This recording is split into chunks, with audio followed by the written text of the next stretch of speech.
We talked about some different types of stress in the last video, but there's also a type of stress which can unlock even more physical and mental potential. I'm not saying that anyone is going to be able to train themselves to the point where they can access this potential. All I'm saying is that it exists, which is highly interesting and hopefully outlines the possibilities that exist and the reason that accessing more of your mind and more of your emotions is so potentially powerful. So, with that in mind, the first example is something called a flashbulb memory. And this demonstrates the ability we have to memorize things in vivid detail if we think the event is important enough. Now, think back to where you were at the time you first heard of the 9/11 attacks, or perhaps where you were when you first heard about Michael Jackson. Or alternatively, consider a moment that was particularly important in your own life, for good or bad.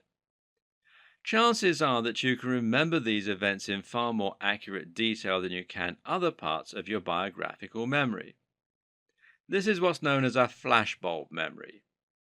Partly, this is the result of repeated rehearsing. When something important happens, we play it over and over again in our minds. But it's also the result of neurotransmitters being released that change the way the memory is laid down and make those connections significantly stronger. Then there's crisis strength. Crisis strength, also known as hysterical strength, is the name given to incidents where people suddenly tap into incredible strength. The classic example here is the mother who manages to lift a vehicle off of their trapped child underneath. How is this possible? While there is very little in the way of scientific research looking at this phenomenon, there is a real theory as to how it might work.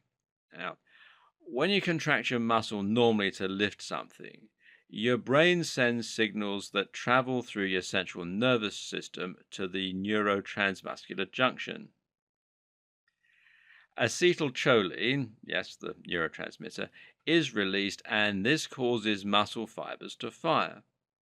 Only we're never quite capable of recruiting 100% of those muscle fibers. On average, we recruit around 30% of them, and even a trained athlete will only be able to get up to around 50%.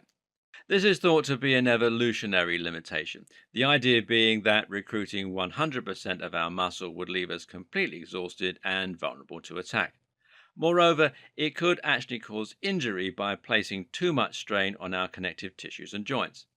But to demonstrate the kind of strength we actually have hidden away, just watch someone who gets an electric shock and gets thrown across the room. This is caused not by the electricity itself, but by the individual's muscles when they forcibly contract in response to the shock. This causes them to access 100% of their muscle fiber, which is enough to catapult them across the room, even if they weren't using a jumping technique. And there's one other way we seem to be able to tap into greater muscle contraction by stimulating the release of catecholamine, the neurotransmitters, and the fight or flight hormones.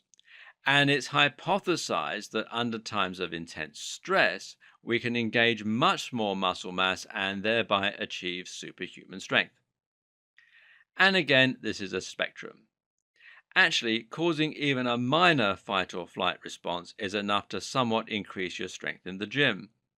Studies show that if we train with loud noises in the background, or if we train by shouting, which also stimulates the release of similar hormones, we're actually capable of engaging more muscle.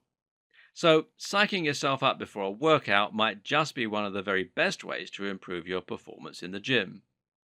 Controlling, not suppressing stress might be the secret to unlocking your full potential.